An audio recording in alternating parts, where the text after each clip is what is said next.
Good afternoon, everyone. Welcome to the AVPN webinar on social innovations in the environment sector.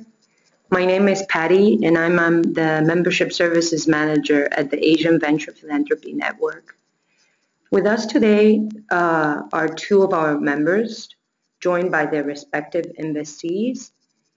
Anna is the Director of Partnerships and Communications at Nexus Carbon for Development, and she will tell us more about their role in helping organizations to access additional funding resources through carbon finance. Anna will then introduce us to Lisa, who is the director and co-founder of Nazava Water Filters, a member of the Nexus network. We also have with us today Michael, who is the venture partner at Golden Gate Ventures.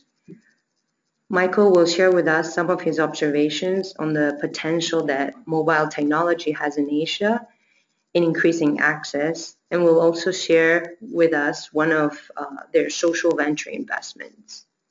He will then introduce us to Sid, who is the founder of Kabadiwala, an information service platform that helps to handle recyclable waste responsibly.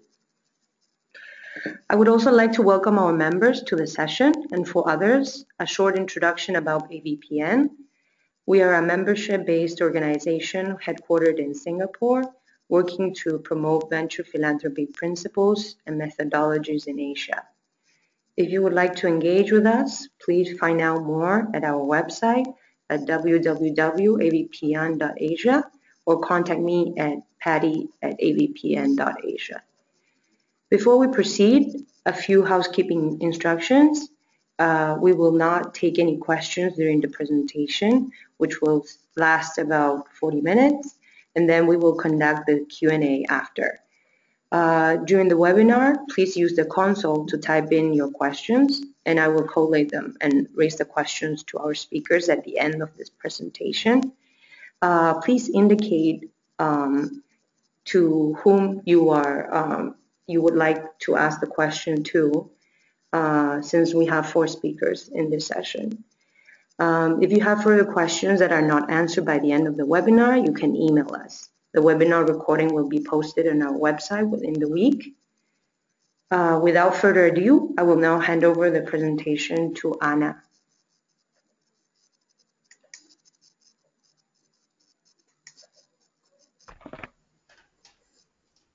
Right. Hello, everyone. No.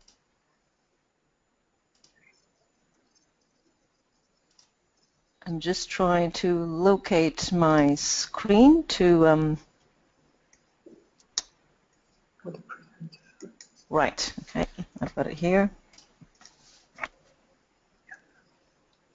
Okay. Can everyone see my presentation? Just if you can confirm with me, Patty.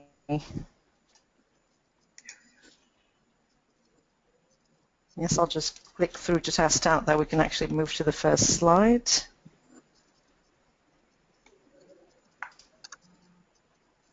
Yes, okay, I've just read the message. Great, brilliant. Well, thanks for joining us today. It's a great pleasure to be here to talk to AVPN's members and tell you a little bit more about Nexus, and also introduce one of our own members, Nazava, who will with Lisa, that will tell us more about the great work they're doing in providing access to safe drinking water. So I'm going to try to click through to my own first slide now. Right, here we are. Okay, great. I'm seeing it now. So I'll start by introducing myself. My name is Anna. I'm the Corporate Partnerships and Communications Director here at Nexus. And Nexus is an organization that works chiefly in climate finance. This was the mandate that we were set up as, and we are ourselves a membership organization. Our members are quite different from each other. They're not-for-profit organizations. Some of them are quite small organizations, others are international NGOs, and we have a spread of geographical locations throughout our membership as well. My team in particular looks at the sale of carbon credits that are generated from these projects that we support in accessing carbon finance, and that's what I'm going to walk you through in this presentation. I'll tell you more about carbon finance itself, what it is, what are carbon credits, what are the types of projects that Nexus supports in accessing carbon finance, and why it's a great idea to support them and to get involved in the carbon finance world.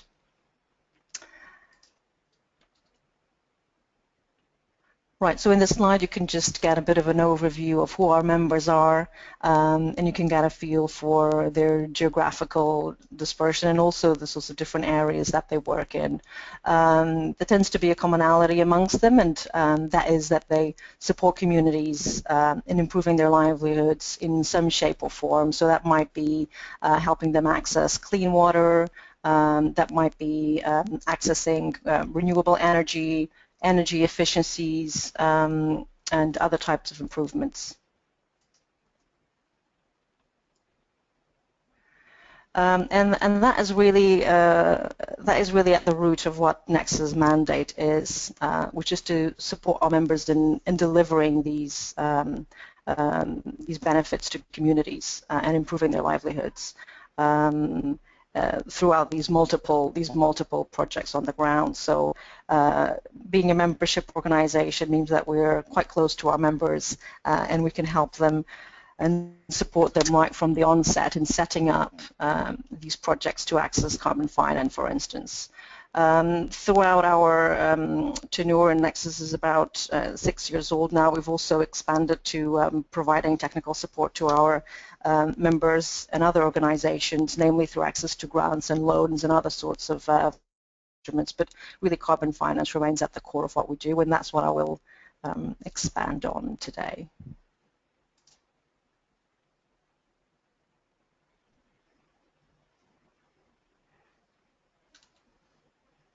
So a bit of time clicking through here. Right, here we are. So carbon finance really is a two-way street. On one hand, it allows businesses to account for and reduce their own carbon footprint. And on the other hand, it supports developing countries and projects to transition to a low-carbon economy. And as I mentioned before, these are projects that seek to that effectively reduce carbon emissions as measured against a baseline scenario. But also that have other benefits in communities, and that is a bit of a trademark of the sort of projects that we support. Of course, there's other types of projects on the ground that are focused on delivering, on working on renewable energy, for instance. The projects that we tend to work with also support communities and have a direct impact in improving their livelihoods more directly in terms of their day-to-day lives and their own access to cash savings, or just conditions of their own lives, such as access to clean water, which is exactly what Lisa will talk about after myself.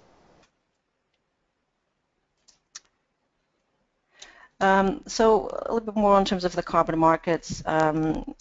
Of course, there's the carbon markets. It's a quite a large world when we talk about compliance and voluntary markets.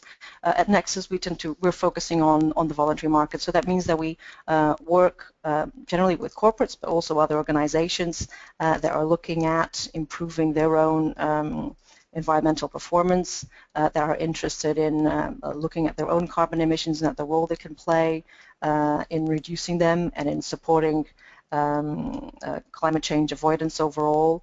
Sometimes this is in pre-compliance conditions. Other times, this is aligned with the company's own strategy to become more sustainable. There's many different reasons why organizations come to us.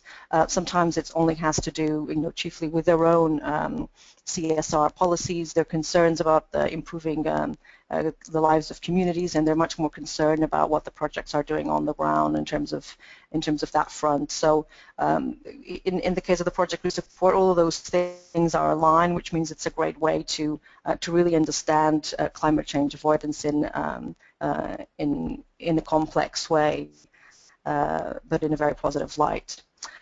So here, just particularly for the ones that are less familiar with carbon finance and with carbon credits, this is a good diagram which really explains the basic steps of how carbon finance works to support these projects on the ground and how businesses can interact with it. So essentially the carbon emissions which are reduced by projects, they're independently verified against the standard, and at Nexus we provide quality assurance and only work with reputable international standards, which means that these carbon emission avoidances are effectively verified. And they're also they're registered in a registry. So when they're sold, as you can see here in the second column, these credits are tracked and they're retired from this registry, which means that each credit has a tracking number, and this ensures that there's no double counting. These funds are then largely reinvested to support multiple things for projects on the ground. It can be scaling up, it can be right at the beginning in terms of setting up key elements in terms of the basic operations. These projects are generally set up on the expectation that carbon finance plays a key role for them to be able to operate. So the credits that are purchased by the organizations can then be used to reduce their own carbon footprints or to become carbon neutral. This can also be used in relation to offsetting events, although there are some organizations that do purchase credits because they want to support these projects on the ground, and they're not necessarily after the use of these credits for offsetting reasons.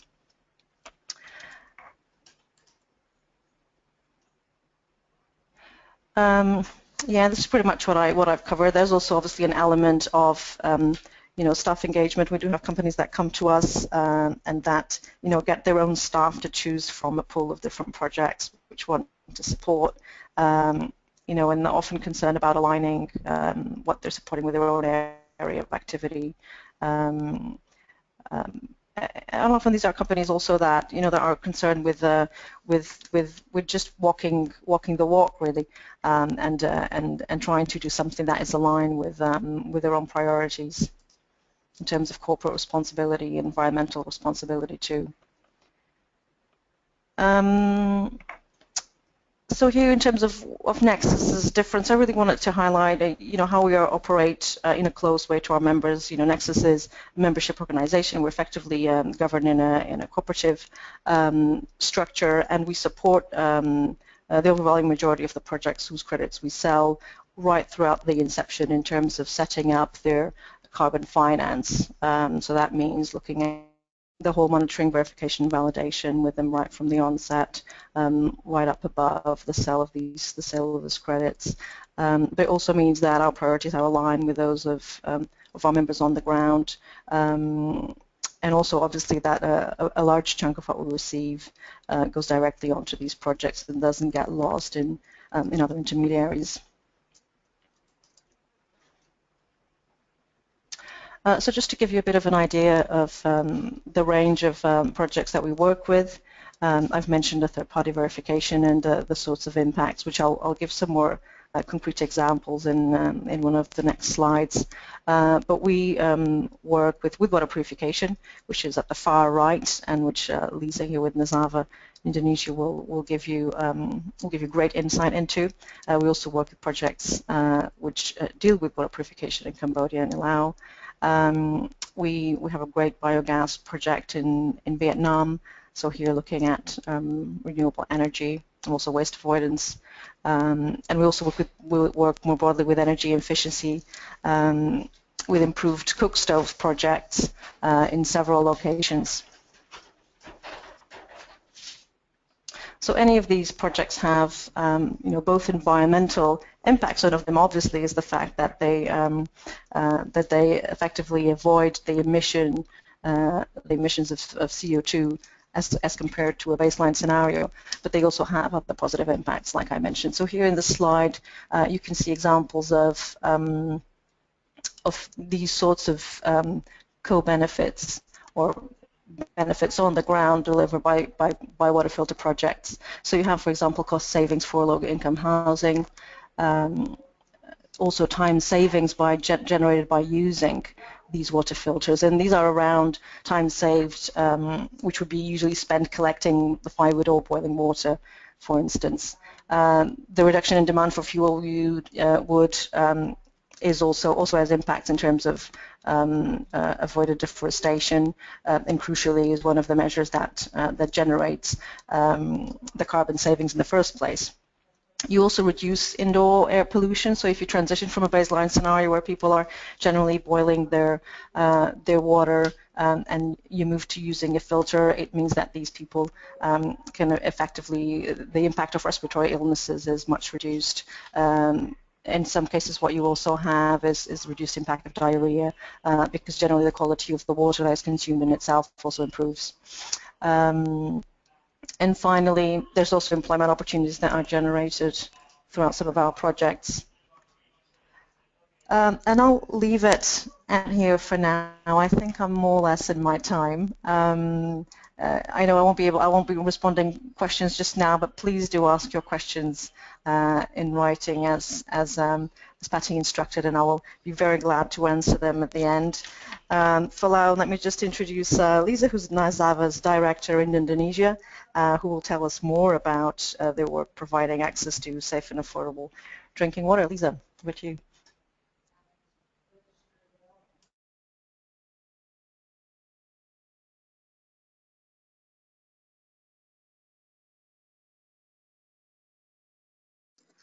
Lisa, you should be able to control the screen now.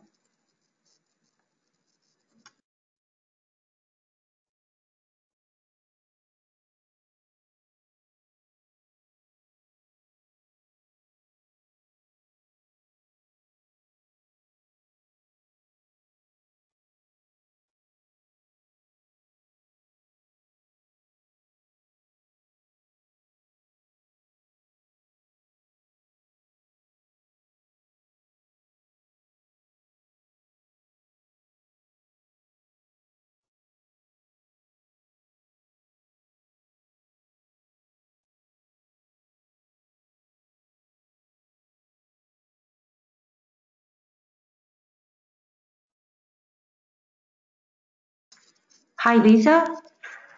Are you still there?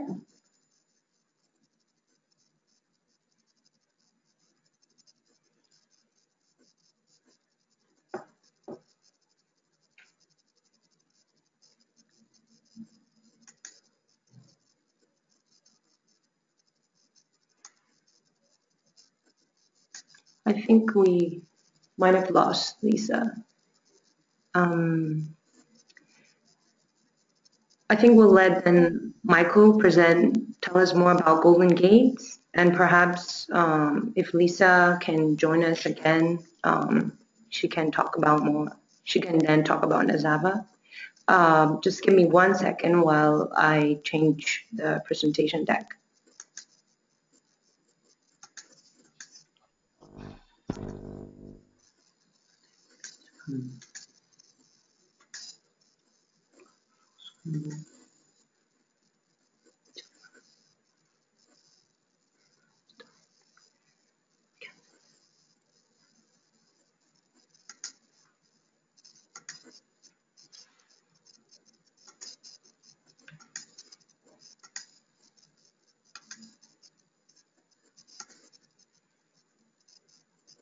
Hi, Mike.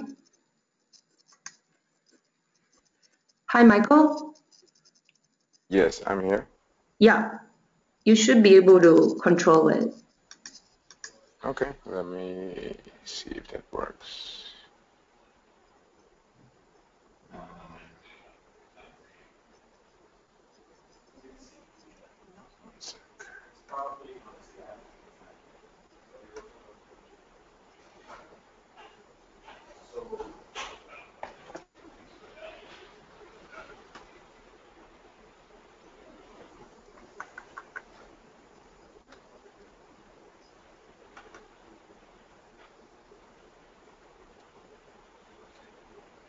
Yeah, I think that works.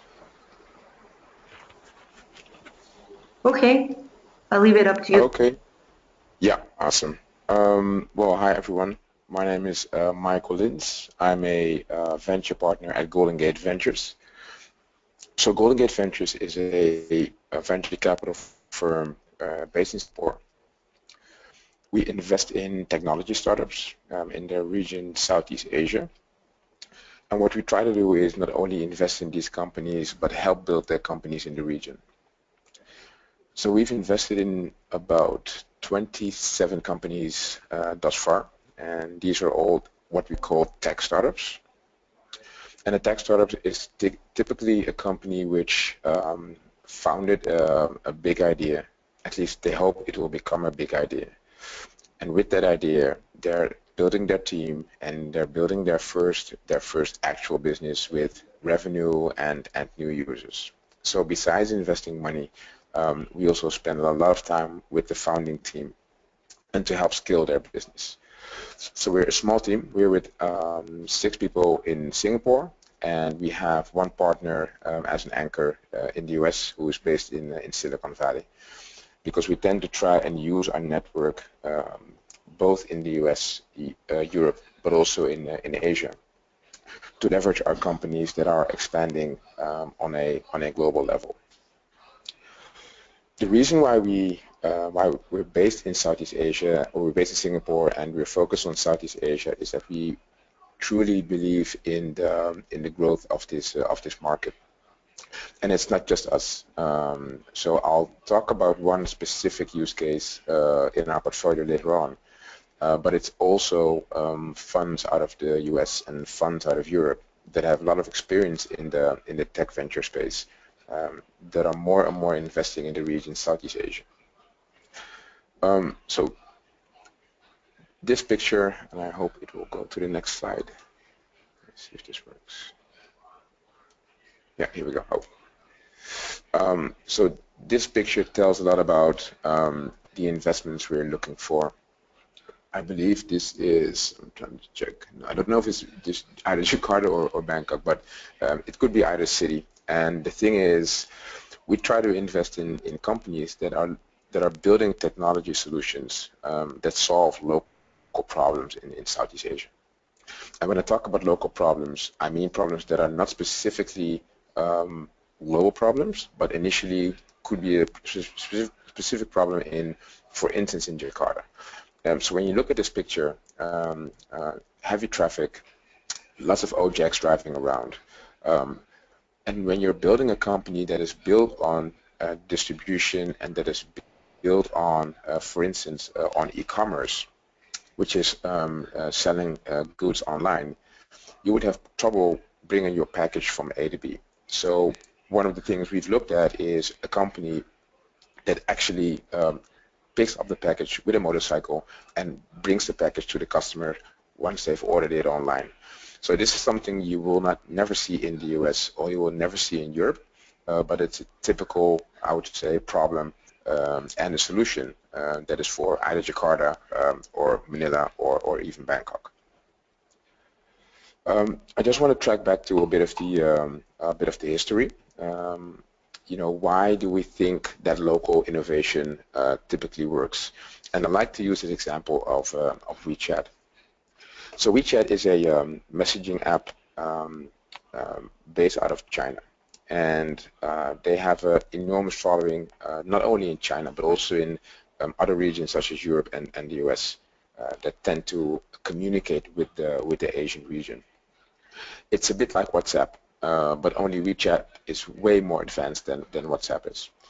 So the funny thing is, at some point in time, the owner of WeChat, which is Tencent, decided to not only use the app for communicating peer-to-peer, but they're also using the app to do really simple transactions. So for instance, if I want to send money to my relatives during Chinese New Year, WeChat actually has a button which turns into the well-known red envelope in this region, and you're able to transfer money to your relatives or to your friends. So instead of actually handing over the envelope, you can use a virtual way of giving money. Maybe this is a bit of a fun angle of WeChat, but what they've also done is they've built a way of making a doctor's appointment, again, using WeChat. So if you would have trouble either, calling a doctor or getting through or actually finding a physician to help you out, WeChat has the ability to do this through their app. So this is a bit of it's an impressive number. So they launched the Chinese envelope in 2014.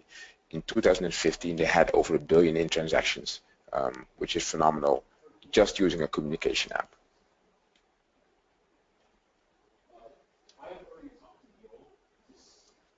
I'm trying to go to the next slide.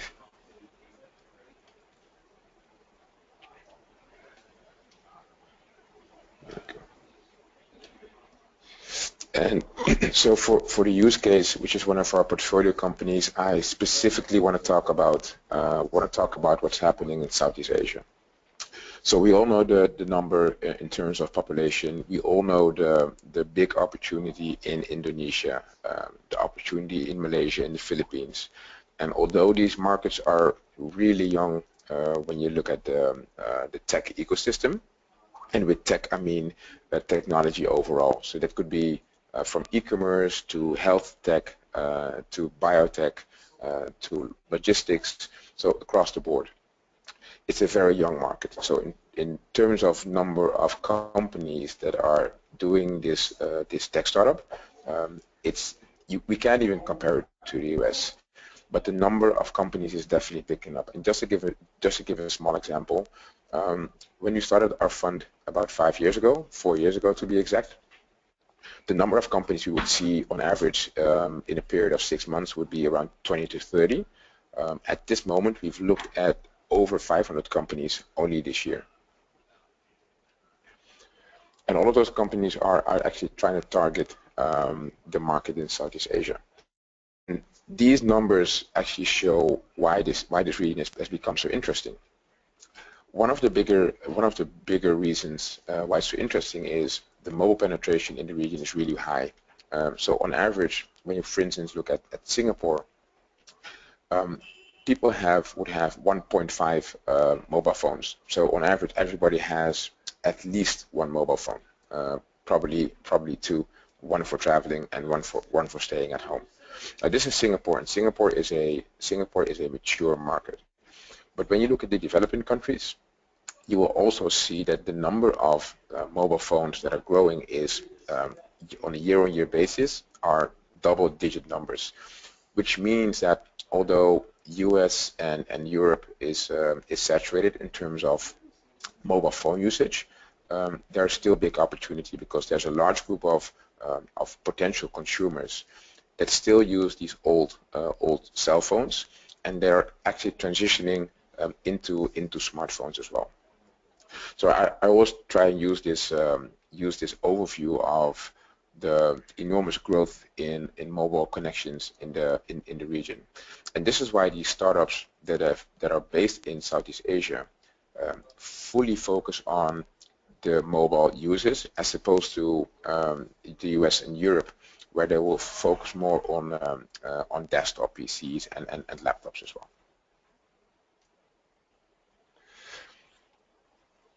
So these are the numbers we use to convince our audience how big the region is in terms of usage of mobile phones, usage of social media, uses of online transactions.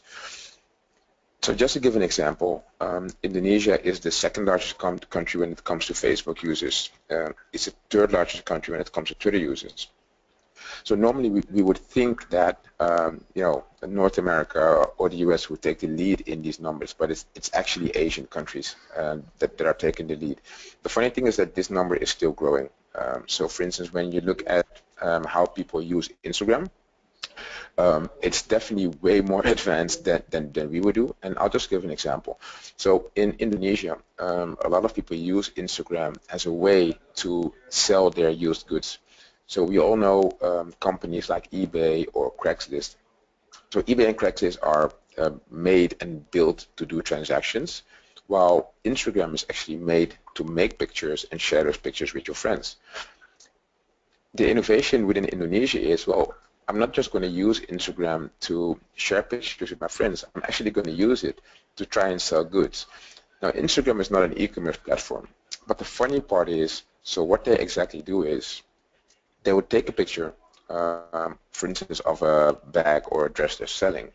They would put their phone number under the picture, say, if you're interested, please call me or send me an email, and I will send you the price. So actually, the young Indonesian population has found a way to do online transactions using a platform which is not built for doing online transactions. So that's the innovation we're seeing more and more and more.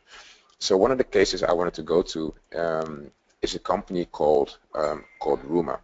Now this is a company which could only exist in Southeast Asia, and it has a big social component as well. So the funny thing is, we see that technology is enabling a large group of people in the region to do commerce. So where the threshold of building your own company and setting up a limited company with an official bank account and actually building out your own business is definitely hard. But technology actually it breaks all barriers. So with a phone which has a camera and an internet connection, you can actually start your business from day one. So this enables more and more people to do business. So Ruma is a company we invested in 2014.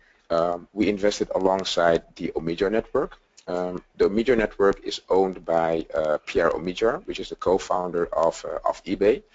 And so his investment thesis is that he invests in social entrepreneurship, but he's also looking for returns. So it's not just investing in a company that does social venturing, but we're also looking for, so how do we invest in those companies and actually get a return?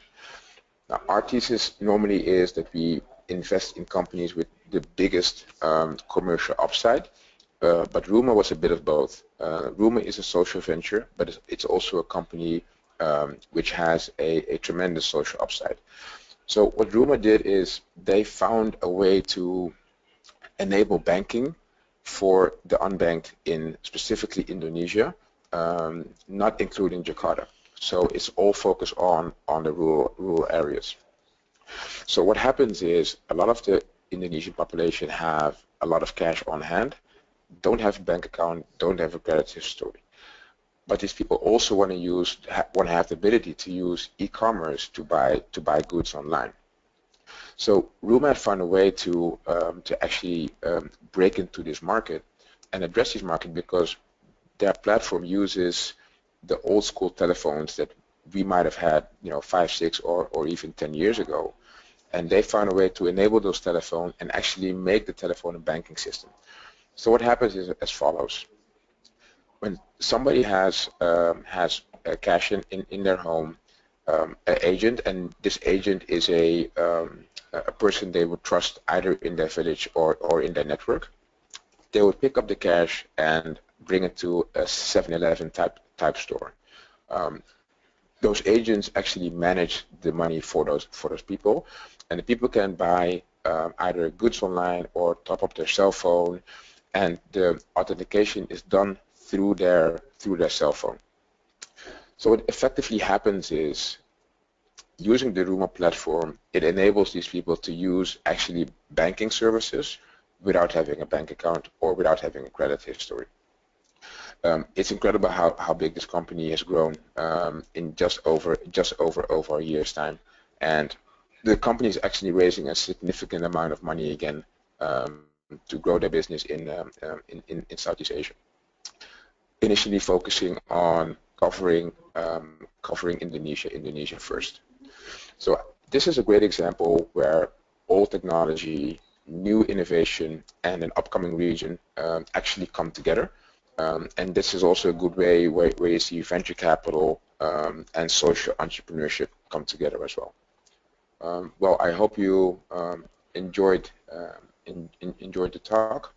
If there's any questions, please let us know. My email is quite easy. It's michael@goldengate.vc. And thank you for your time. Thank you, Michael, for the presentation. I would like to invite Sid from Kabadiwala to share a little bit about what they do. I'll just take 1 second to change the slides.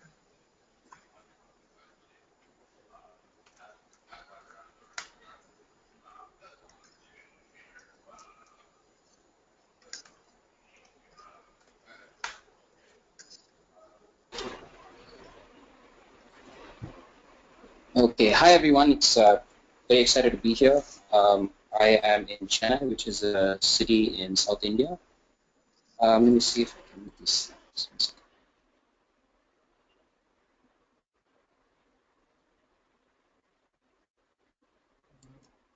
There we go.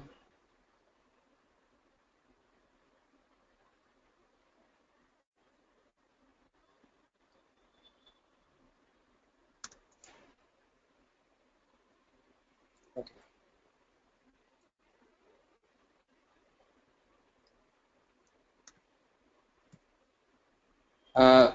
Patty, how do I move the slides on the from the presentation on the computer? Do I just go? You should be able to just use the left and right. Can you? No, Is that no, that's not. possible? It's not. Okay, No, it's not working. Would you mind changing the slides for me if that works? sure, Or? no problem. Okay, thank you. So hi everyone. I'm from a social enterprise called Kabadiwala Connect. Next slide, please. So we work in the waste management space, and just some context to give you the kind of scope of the problem. By the 2060s, in India, it's estimated that we will have 500 million more people, with about between 7,000 and 12,000 new settlements. There are multiple kind of issues associated with this kind of urbanization. One of the big challenges is solid waste management. Um, there are, the problem with kind of trying to understand this systemic issue of solid waste management is there's not much data. But from what we've kind of seen, to kind of give you the sense of the scope of the problem, between 91 and 2001, while our population grew 21%, our quantum of waste grew 61%, almost triple of that. And it's not just the quantum of waste that's increasing, it's also the complexity of that waste. For example, in 2000, the amount of plastic that was in the landfill was between 1 to 2%. And in 10 years after 2010, it was about 8 to 9%. So in Chennai, the city that I'm from, we generate about 135,000 tons per month, and 20% of that waste in the landfill. When I say 135,000 tons a month, that is what is landfill. We generate 135,000 tons of waste a month that goes to the landfill, and 20% of all of that waste is recyclable. The major conversations that have been happening around waste management so far has been in kind of the formal kind of centralized approaches of how we manage this waste. Next slide, please. And our starting point to all of this was there is this amazing informal, robust ecosystem of waste pickers, itinerant buyers, small scrap dealers, wholesalers that are completely absent from conversations about waste management in the city. So our entry point into trying to build an intervention around waste management was what can design and technology, what is the role of design and technology to kind of think about waste management and leveraging the circuits of the informal waste ecosystem to help manage people's waste more responsibly. So we kind of work on kind of three major areas of focus, and our core being research. We think one of the biggest issues that is that we really haven't understood the true potential of this informal waste ecosystem, and we spent a lot of our time trying to understand how much they impact waste management already. We also do a lot of work on advocacy, where we are trying to get people to segregate at source and think about waste as a resource rather than something that has no value to them. The third area of focus is design. We're working with designers who are sourcing materials from scrap dealers and making products which we intend to sell. So Kabadiwala Connect, actually Kabadiwala is actually the Hindi word for local scrap dealer. And kabadi is waste. So a Kabadiwala is a waste person actually. Next slide, please.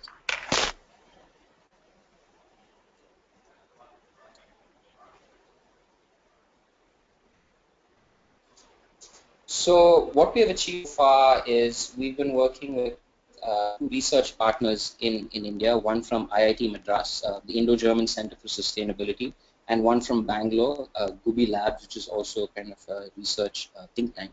And we've deployed and optimized a survey to understand these kabadiwalas or local scrap dealers. These guys represent the primary and the first level of waste aggregation in the informal waste ecosystem. And what's been very exciting for us is the first 200 data points that we collected took us about 2 months, but our last 200 points took us about a week. And we've been asking some kind of very good questions, trying to understand their spatial distribution, demographics, the materials that they handle, and their networks. Next slide, please. Out of the 700 data points that we've collected so far, we have put about 560 of them on a map and built an information service around it to help people find their local kabadiwala in Chennai and sell their recyclable waste to them. The data has been really fascinating for us. So just these 560 kabadiwalas you can see on the slide, the oldest person that we found has been there for over 65 years, and they deal with really quite significant amounts of waste. So about 1,100 tons of paper, about 418 tons of plastic, 2,200 tons of metal, and about 900. Also trying to map kind of average prices that they kind of work on. We've also been doing a lot of prototyping on using glass to build products, and which we're kind of like working. Apart from this, I won't show slides here, but we also built, if you go to kabadiwalaconnect.in, you can look at our data platform that we built. We've been doing a lot of work trying to engage communities, different kinds of communities, from students to residents to businesses. And we built a community called Neighborhood Champions that are people in the local kind of neighborhood who are spearheading segregation and recycling initiatives. Next slide, please.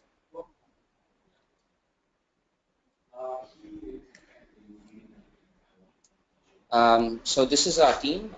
There are 3 founders. I work. I'm a data scientist, so I head research and community work. We have my partner Sonal Bangera, who heads product and design, and Rohit, who handles our business and operations. We have a 6-member team currently working out of Chennai that kind of straddle, the product curator positions, community work, and technology. Next slide, please. We were able to start work in kind of full, in all honesty, in Feb, because we won a grant from the World Economic Forum. It was actually a climate change competitive grant that we won. And since then, we've been having some kind of traction in the media and in the technology space as well. We were one of the alpha startups featured at RISE conference in Hong Kong, and we were one of the 40 companies chosen to pitch our idea at that stage. In fact, that was where I first met Michael. We've been called as an official alpha startup for Web Summit, the Web Summit that's going to happen in November. And we've been having a kind of good traction in the papers, and there's been a lot of kind of movement, and people have started using our platform, which is really exciting. Next slide, please. So this is our kind of our social impact that we hope to achieve. We think that if we are able to help people manage their recyclable waste, but also we've realized that we can't do recyclable waste alone. We also have to help people with their organics. We like to help businesses, houses, and institutions send 60% less waste to the landfill. Next.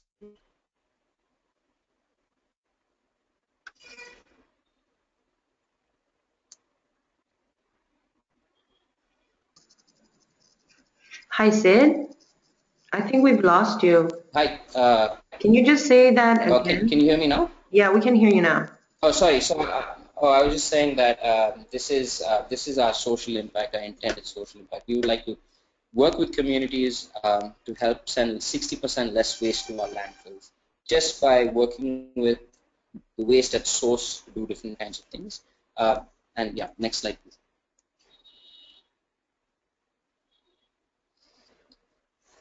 In terms of our potential revenue stream, so right now we are just moving out of our research phase. For the last few months, we've been really focusing on mapping and analyzing and visualizing the Kabadiwala ecosystem, the scrap dealer ecosystem, and prototyping products. But we are just moving into our kind of revenue generation phase, and we see it as two to three different things in the short term and the long term. In the short term, when I mean short term, in the next 3 years, what we see is through our information service selling a whole suite of products to help people segregate, compost, and manage their organics at home, as well as helping with consulting and training and running waste audits to help people understand the kinds of waste that they're generating.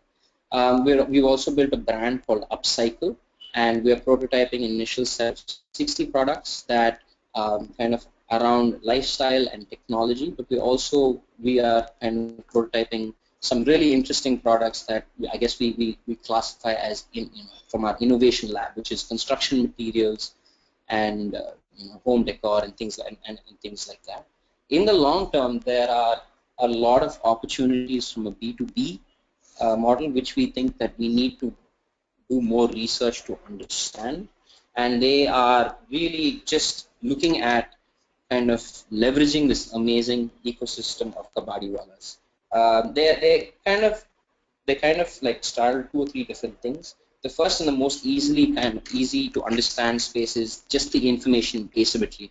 At every level of waste aggregation and kind of selling in the informal space, the margins or the profit that the people that work with are between 100% to 500%.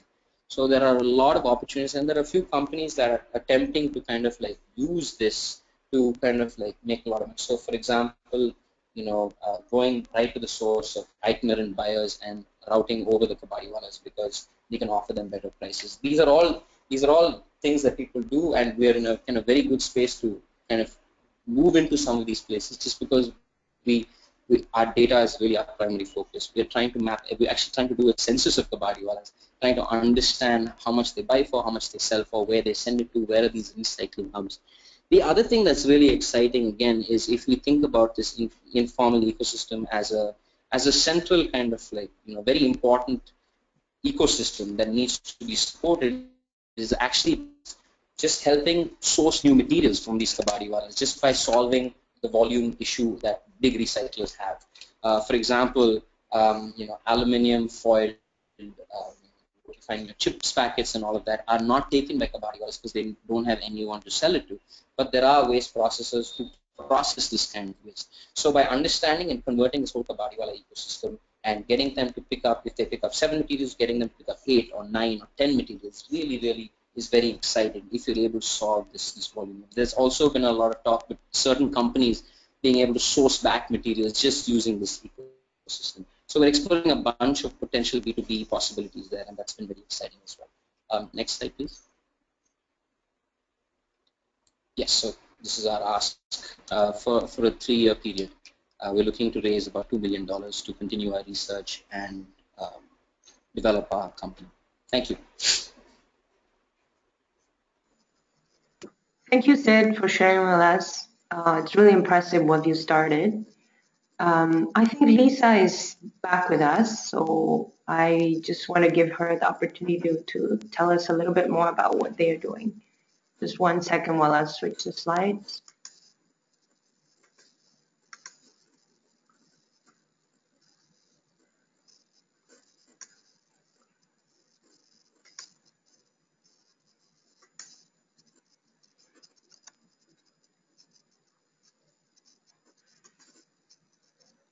Lisa? Okay. Yes, I am here. Great. Can you move the slides or should I help you? Let me see.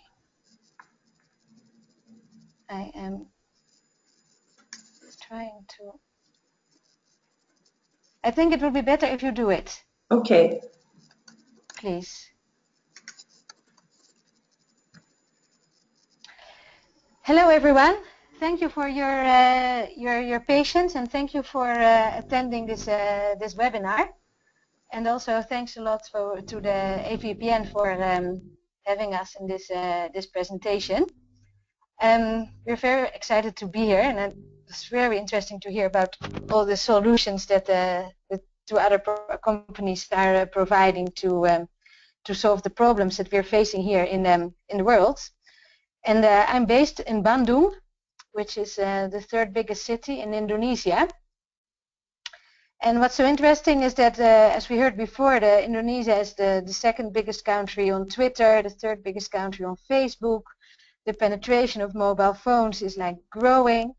It's already 75% or something. But most Indonesians, most of those 250 million people, actually still do not have drinking water coming out of their tap, which actually means that most people have to buy their drinking water, which can be very expensive, or people have to treat their water. And when we moved to Aceh, me and my husband, we moved to Aceh after the tsunami in 2007, we found out that it was so hard to get drinking water. So that's why we started Nazafa water filters, with our mission to provide safe and affordable drinking water of everyone, everywhere.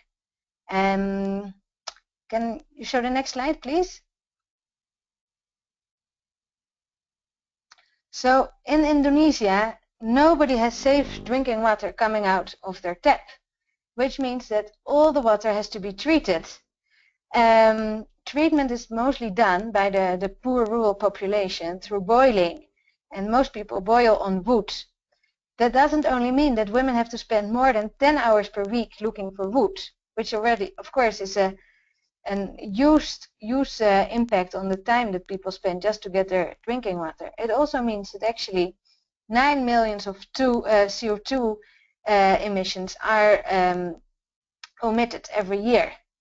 And actually, if people boil their water, it will still stay brown. As now we are having the dry season, most wells have dried up, which means that most wells are becoming very murky. You can't boil murky water because the sand and everything will stay inside. Besides, if people still have clear water in their well, if they boil the water, there's still almost 50% chances of recontamination. So the other option besides boiling water is buying bottled water. The problem there is that there is no general quality control on the quality of that water. There are no test reports, and even the government, the Ministry of Health, recommends to boil the bottled water. And the costs are more than $100 per year for an average family of 5 people. The other problem is, which is more related to the health, is that in Indonesia, 8 million kids are stunted. That means that their bodies are underperforming, that they are not growing according to the average. They're not growing as fast as they should. It means that their brains actually are malfunctioning because they are stunted. And stunting happens because of malnutrition. And malnutrition happens because children do not get enough minerals. And if they eat, for instance, enough minerals, but they continue to have diarrhea because of dirty water, they will stay stunted, and they will stay malnourished. As a result of this lack of access to safe drinking water, 260,000 children die on an annual basis. That's the same as a crashed Boeing 747 every week. Yeah, next slide, please. So we at Nazafa Water Filters try to solve this. We have a very simple and effective technology that enables households to purify their well, tap or rainwater without the need to boil or use electricity. They just pour their well water or their tap water in the upper container, and then the water is filtered by the ceramic filter candle, which you can see in the middle of this slide. This filter is made of ceramic, silver and activated carbon, and has a 99.99% effective removal of bacteria. It also reduces the chemical content of the water, and last but not least, it also improves the taste, which of course is very important. We sell this unit for a retail price of $25. Sorry, I was thinking in rupiah. This product costs $25, which enables a household to provide safe and affordable drinking water to their family at reduced cost and with a better taste, and also reducing the CO2 emissions that are caused by boiling the water on wood. Next slide, please.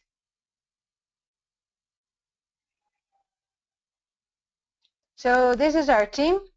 Nazave was funded by me and my husband. I'm the Director of Business Development, and my husband is the General Director. And we are supported by a very dedicated manager, Mr. Shahri Abdillah. And we are the management team of the company, and then we have 10 support staff for marketing, the production, and the administration. Our main office is in Bandung, which is close to Jakarta, and we also have 2 branch offices, one in Surabaya and one in Malang in the east of Java. Next slide, please. So to date, we have sold over 333,000 water filters, and we reached 165,000 people with improved health. And with these water filters, they were able to generate more than $2 million in extra savings. Our water filters are tested in 16 international labs, and we also export to many other countries such as Pakistan, Mozambique, Burkina Faso, Philippines, and recently we also shipped out filters to the earthquake victims in Nepal. In 2013, we were the winner of the Tech Awards in Silicon Valley for the best technology to benefit humanity. Besides that, we are also alumni of the Global Social Benefit Incubator in Santa Clara, also in Silicon Valley, and we won the Business and Development.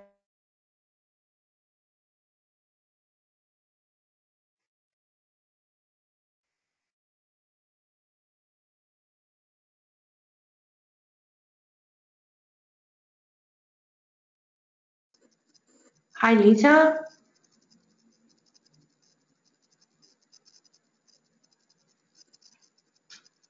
Hi, Lisa. Did we lose you again?